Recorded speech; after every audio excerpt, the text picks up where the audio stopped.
The next part of Mia's testimony focused on Cassie, the relationship between Cassie and Diddy, and the violence that Mia testified she saw Diddy use against Cassie.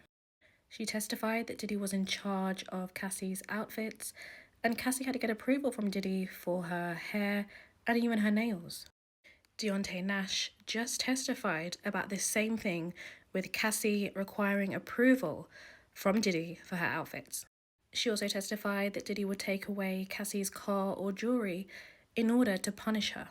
Mia testified Diddy controlled when she would spend time with Cassie, and usually those times were because he wanted Mia to keep a tab on her. When they did something without Diddy's permission, she testified that something bad, very scary, would happen. She also said that Diddy's security would sometimes show up if Cassie was not answering his calls.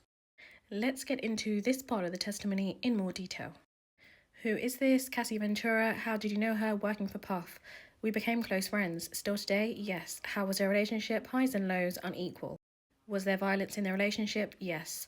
We'll get back to that. What was Mr. Combs' role with respect to her career? He decided on everything. Shows the look.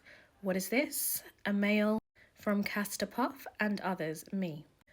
When did she send it? It was 4 a.m. It says 7 a.m., but we were in California. It was one of their hotel nights. What did she write? She was cancelling, apologising to Interscope and others. Did Mr. Combs respond? Please read.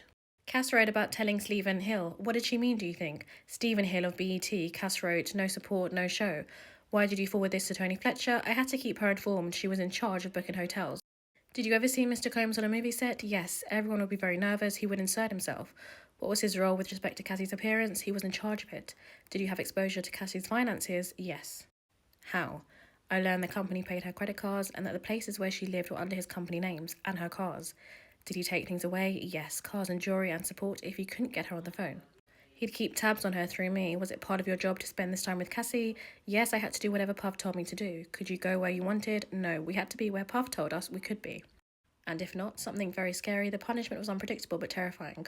We'll talk some more about that as we get through your testimony. How would